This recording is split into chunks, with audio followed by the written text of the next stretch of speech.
Hola a todos y hola a todas otra vez. En este vídeo vamos a hablar del concepto de amplificador operacional ideal, aunque también hablaremos algo de amplificador operacional real, es decir, de lo que nosotros somos capaces de fabricar. Y lo vamos a relacionar con lo que vimos justamente en un vídeo anterior, que es el concepto de amplificador de voltaje diferencial. Bien, como podéis ver aquí, un amplificador operacional ideal se define como un amplificador diferencial de voltaje, de ahí que hayamos estudiado ese concepto, pero además un amplificador diferencial de voltaje con características ideales, de ahí que todas estas características ya me las ahorre. Tiene resistencias de entrada infinita, tanto la de modo diferencial como la de modo común. Tiene resistencia de salida nula. Esto es para que no afecte la etapa anterior, no se vea afectado. Tiene ancho de banda infinito, ganancia al modo común 0. Todo esto serían elementos del amplificador diferencial de voltaje ideal. El ancho de banda infinito también. A cualquier tipo de señal de entrada respondería con la misma señal a la salida, pero multiplicada por la constante. Y lo que más nos llama la atención y que nos va a dar bastante que hablar dentro de un momento, es que tiene ganancia al modo diferencial infinita. Bueno, esto convierte el amplificador operacional ideal evidentemente en un concepto límite. Esto es completamente irrealizable desde el punto de vista práctico, lo que quiere decir es que desde el punto de vista práctico tendremos que hacer las cosas o los operacionales con la ganancia lo más alta posible. Dejo el debate un poquito después. Se utiliza un símbolo, tan importante es y tanto lo vamos a utilizar, que tiene un símbolo propio, que es este triangulito que tenéis aquí. Como es un amplificador diferencial de voltaje, tiene la entrada no inversora, la entrada inversora, y en la punta del triangulito tiene la salida. Y en el circuito tiene que aparecer evidentemente la referencia, ¿no? Que es la referencia tanto de los voltajes de entrada como de los voltajes de salida. Y por lo que hemos dicho, de que se comporta como un amplificador diferencial de voltaje con características ideales, su circuito equivalente sería este, donde se ve algo que no hemos dicho hasta ahora, que tanto la entrada como la salida, tanto las entradas como la salida, comparten la misma referencia, que además será pues, la que nosotros marquemos siempre como referencia de nuestro circuito, ¿de acuerdo? Con lo cual su circuito equivalente sería el del amplificador diferencial de voltaje ideal, solo que aquí lo estamos poniendo con una ganancia finita y nosotros en los resultados que obtengamos de la magnitud que nosotros estemos calculando, de la cantidad que nosotros estemos calculando, la señal, pues tendremos que, dependerá de A sub D, si utilizamos este modelo, tendremos que hacer después el límite cuando A sub D tiende a infinito. Bien, muchos estaréis pensando que esto va a provocar señales infinitas. Bien, puede que sí o puede que no. Eso por ahora lo dejamos aparcado. Dos cuestiones que entonces nos llaman la atención. Primero, esto de la ganancia infinita, ¿cómo lo vamos a gestionar? Y segundo, ¿realmente tan importante parece esto que es irrealizable como para dedicarle una sección tan grande de un tema?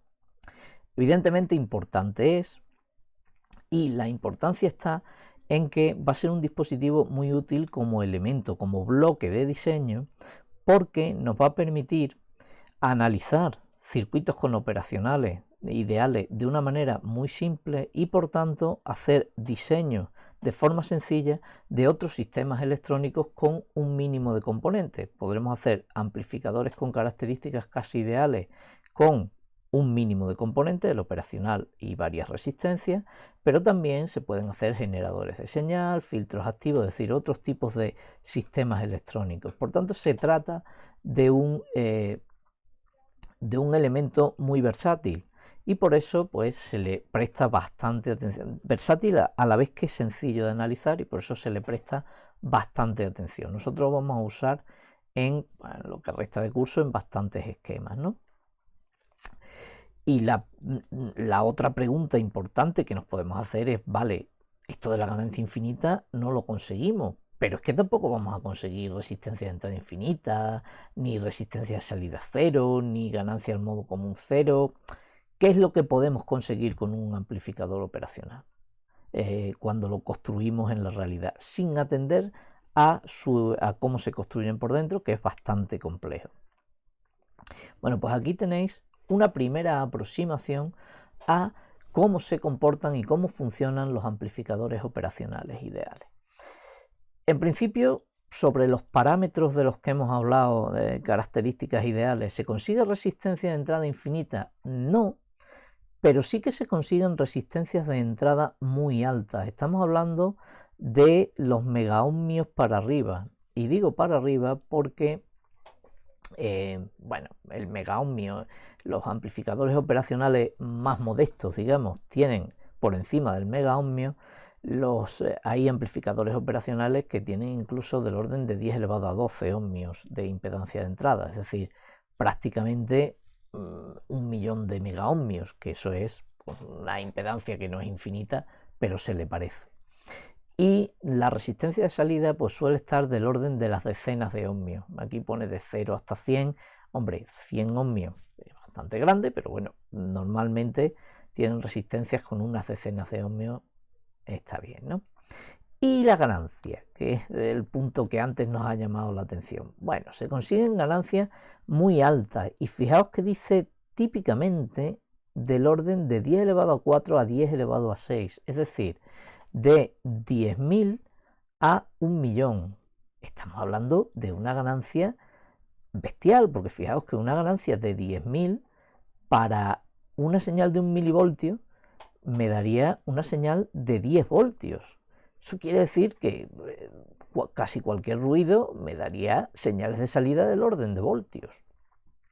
Sin embargo, nosotros la queríamos infinita y no lo es. Bueno, este parámetro, el valor de este parámetro, fijaos que la oscilación tan grande no va a ser crítico siempre que sea muy grande. Acordaos que nuestro amplificador operacional ideal con el que nosotros trabajaremos, o sea, lo que nosotros supondremos, tendría ganancia infinita. Y esta, pues, cuanto más grande sea, por tanto, más se parecerá el operacional real al ideal. Hay algunos aspectos más, como la respuesta en frecuencia o si tiene en ganancia al modo común, que los discutiremos un poco después, ¿no?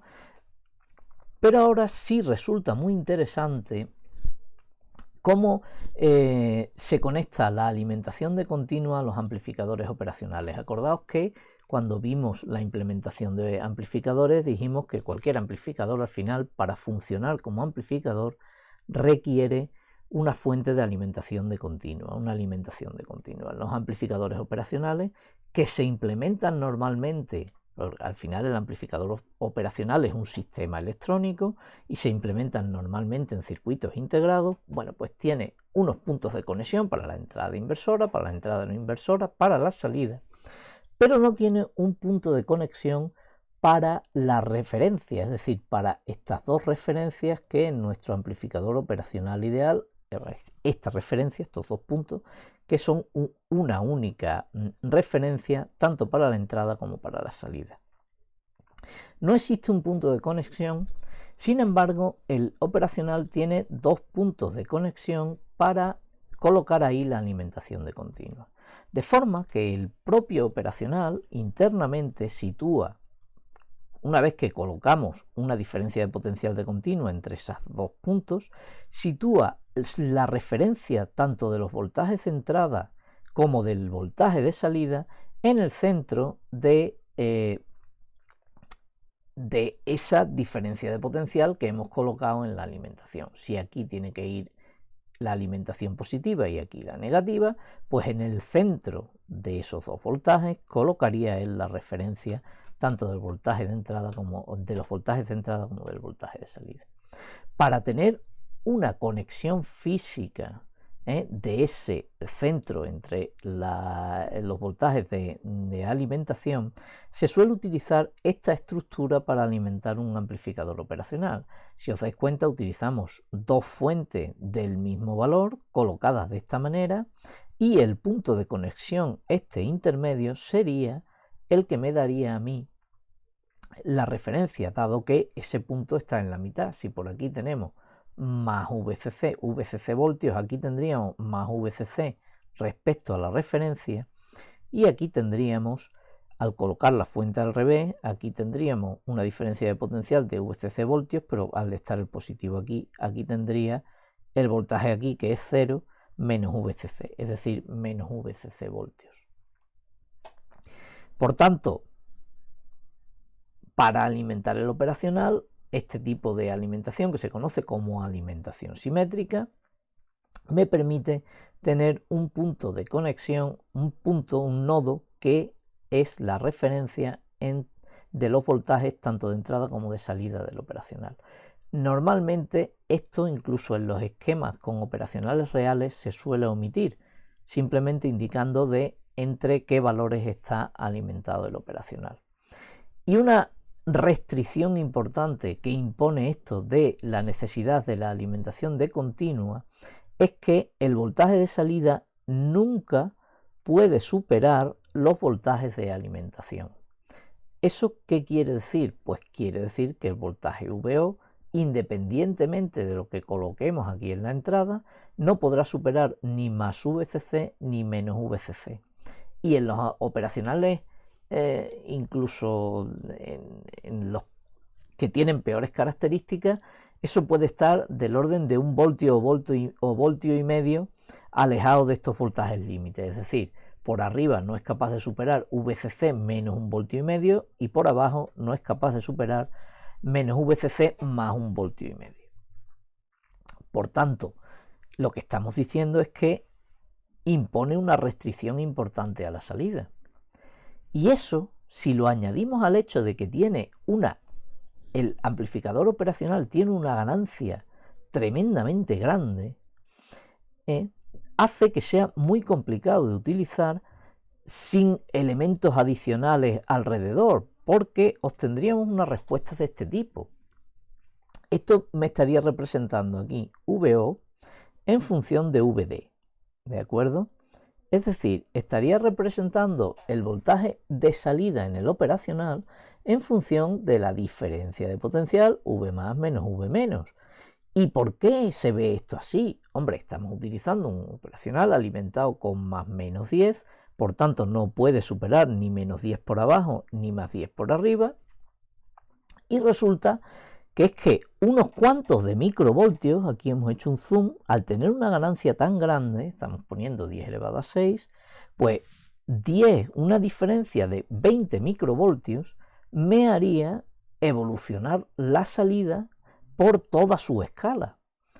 Y eso prácticamente lo hace inutilizable, porque cualquier ruido me llevaría al operacional o a la salida saturada por arriba o a la salida saturada por abajo. Es decir, o sería más 10 o sería menos 10, o sería más VCC o sería menos VCC, porque cualquier ruido, y el ruido ya sabéis que es una señal aleatoria y que puede ser positiva o negativa, pero pueden tener amplitudes, desde luego lo normal es que sean mayores que los microvoltios, pues resultará que haría moverse todo esto, ¿no? Pero es más, es que en nuestra aproximación, esto todavía sería un comportamiento real, en nuestra aproximación ideal, nosotros, esta pendiente cada vez va a ser mayor, porque la ganancia tiende a infinito.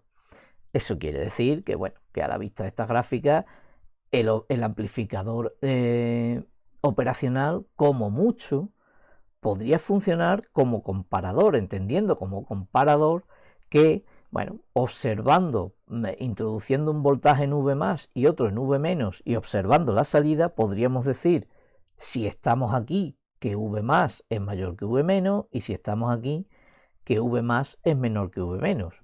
Y habría un rango tan pequeñísimo de valores en los que no está ni aquí que prácticamente no se daría nunca.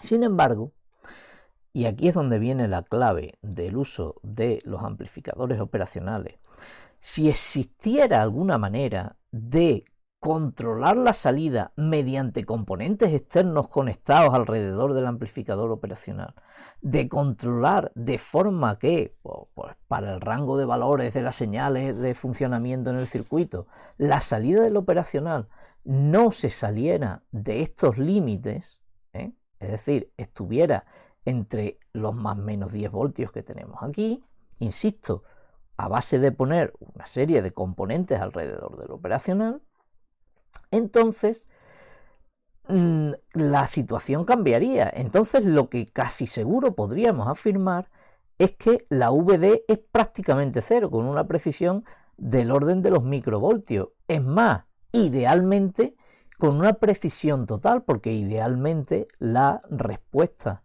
la pendiente, cuando la sucede tiende a infinito, estaría tendiendo a cero. Claro, bien, eso está bien, y por tanto podríamos hasta asegurar que el voltaje V más y el voltaje V menos respecto a la referencia son iguales, porque la VD sería cero. Pero claro, la clave está en si se consigue de alguna forma, mediante componentes externos. ¿Y eso cómo se hace? Bueno, pues eso se hace utilizando una técnica que se conoce como realimentación negativa, que vamos a contar después. No siempre consigue que el operacional, la salida del operacional esté aquí, pero para unos rangos de valores grandes sí que lo conseguirá.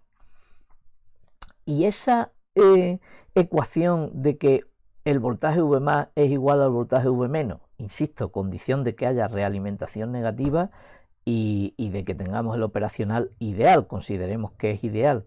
Eso junto con que la resistencia de entrada del operacional, las resistencias de entrada son infinitas y por tanto ni por la entrada inversora ni por la entrada no inversora circulará corriente.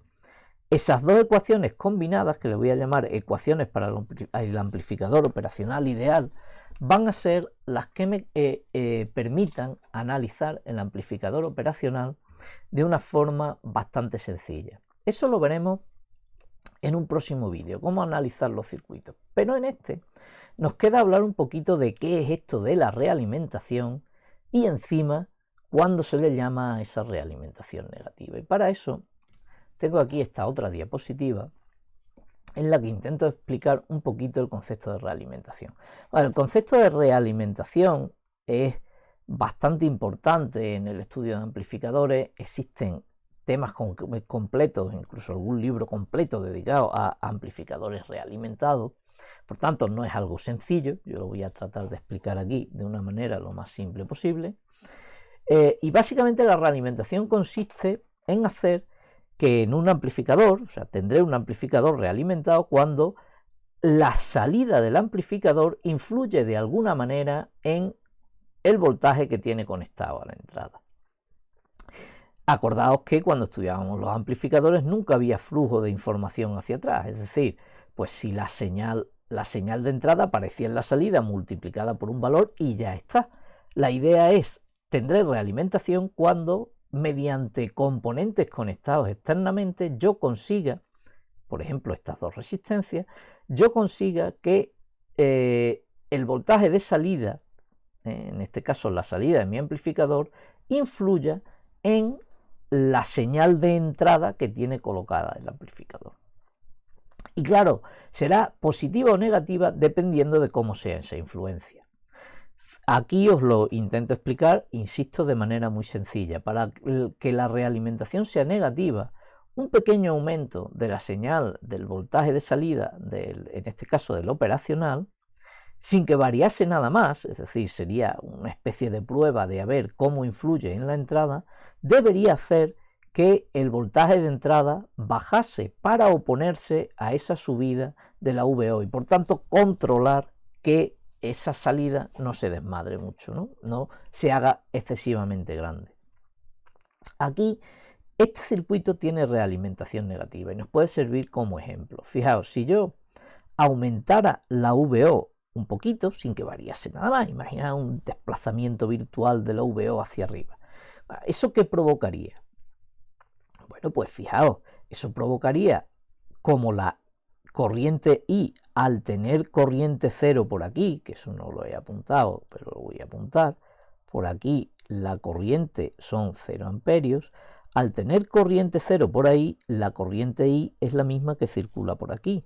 Si yo, por tanto, esa corriente I sería, al ir hacia allá, VO menos VI partido por la suma de los dos. Por tanto, un pequeño aumento de VO provocaría, si no variase nada más, no varía VI, provocaría un aumento de VI. Perdón, provocaría un aumento de la I. Si aumenta la I, como esta diferencia de potencial que yo he marcado aquí más o menos sería I por R1, al aumentar la I también aumentaría esa diferencia de potencial. Si no está variando la I, eso quiere decir que el potencial en menos estaría aumentando, es decir, V menos aumentaría. Y como VD es V más menos V menos, al aumentar V menos estaríamos disminuyendo la VD. Por tanto, la realimentación es negativa, ya que un aumento de la VO provocaría un descenso de la VD que se opondría a ese aumento. Esto, estudiado teóricamente, se puede demostrar que hace que para un rango más grande de valores de todas las señales que tenemos aquí, la VO esté trabajando en su zona lineal. ¿De acuerdo? Sin embargo, si os fijáis en este circuito tiene realimentación positiva. A todos nos parece muy parecido, efectivamente son prácticamente iguales, excepto en que este tiene aquí el positivo y este lo tiene allí. Claro, al cambiar eso, fijaos lo que nos cambia. Una pequeña variación de VO, una pequeña subida de VO, ¿qué provocaría? Provocaría un aumento de la corriente. Ese aumento de la corriente nos provocaría un aumento del voltaje aquí, pero ahora este voltaje es V más. Entonces el que aumentaría sería V más, y como VD es V más menos V menos, esto provocaría, aquí me falta poner que esto provocaría, perdón, aquí me falta poner que esto provocaría, y aquí también me falta poner lo mismo, esto provocaría un aumento de la VD. En el caso en que tengamos realimentación positiva, insisto, para un rango de valores bastante grande, podremos tener que V más es igual a V menos. Pero si lo que tenemos es realimentación positiva, es justamente lo contrario. Es decir, un pequeño aumento de la VO tendería a hacerme que aumentara más y por tanto la VO terminaría siempre o en la saturación positiva o en la saturación negativa. Es decir, cuando tenemos realimentación positiva, entonces la VO solamente puede ser igual o bien a más VCC o bien a menos VCC. ¿De acuerdo? Por tanto, resumiendo, el amplificador operacional ideal será positivo, como tenéis aquí, que tiene dos entradas, una salida respecto a una referencia que me vendrá marcado siempre en los montajes reales por las alimentaciones que yo pongo al amplificador operacional, y de forma que si tiene realimentación negativa, V más será igual a V menos, y combinado con que las corrientes son cero, me va a hacer bastante sencillo analizar circuitos que tengan operacionales. Y sin embargo, cuando tiene realimentación positiva, en tal caso V más y V menos no serán iguales, nunca serán iguales, y la salida será o bien más VCC o bien menos VCC. Y digo que no serán iguales porque voy a estar o aquí, por tanto estaré en cualquiera de estos valores o en cualquiera de estos. Fijaos que son como dos comportamientos y por tanto la cuestión es muy parecida al diodo. O bien estoy en más VCC y por tanto VD es mayor que 0, o bien estoy en menos VCC y por tanto VD es menor que 0. ¿De acuerdo? Bueno, pues en el próximo vídeo os enseñaré cómo analizar circuitos que tienen amplificadores operacionales. ¿De acuerdo?